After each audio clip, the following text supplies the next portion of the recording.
My interest in pharmacy kind of stems from my dad. He had multiple chronic conditions, so I never saw him truly healthy ever, because when I was already born, he was already sick. He had multiple sclerosis, and then later on he developed non-Hodgkin's lymphoma. Additionally, he had other medical conditions, and so for me growing up, seeing him take all these type of pills, I didn't know what side effects it could cause. So that was all kind of the interest that sparked my interest in science and in medicine. When I was 4 years old, my mom had accidentally overdosed of a medication, amitriptyline.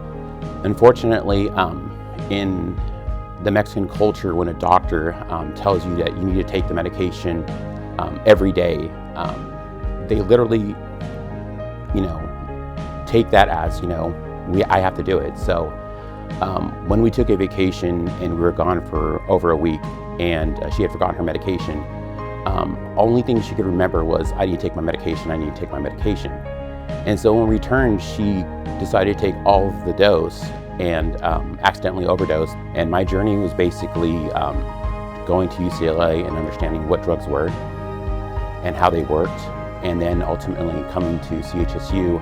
And what I realized a lot, it's not about what happens, it's what you do with it.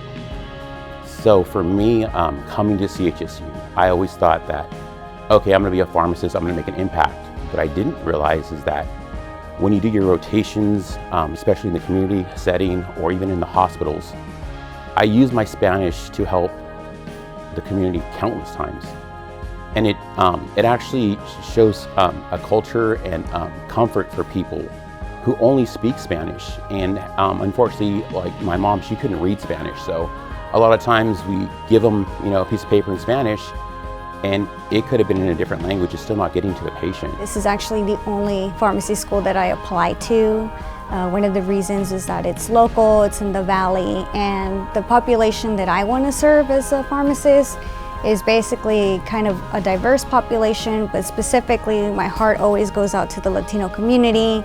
I am Spanish fluent speaking, and so for me, I think I can make a big difference in being able to serve that type of community. I decided to come to CHSU because I felt that I wanted to be the change that the community needed to see.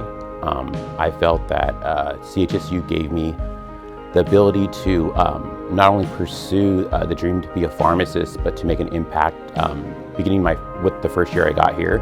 My mom developed brain cancer, so she had glioblastoma, and so during that time I had to make some decisions of whether continue school or not continue school. How do I find the balance of working and doing full time and helping take care of my mom? But somehow I had that resiliency. I just kept doing it, and so I was able to take all of that on, plus still continue to perform well in school. And she's just like a high motivation. Even though she's not here and my dad's not here, I feel like I'm just so driven by their memory, and that's what keeps me going every day. I'm proud to be had offered a position at Walgreens, and it's local. I get to stay here in Madera with my wife. I don't have to move anywhere. Being bilingual, you start realizing that there's only 5% of pharmacists that speak Spanish.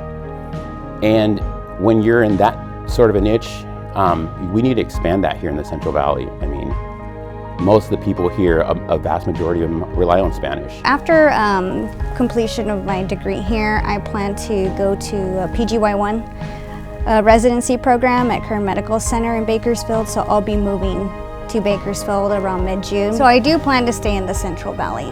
My residency program is a year, so depending on if I get an offer or what's available, I would like to come back to Fresno area and see if there's an opportunity for me here, and if there is, I would take it.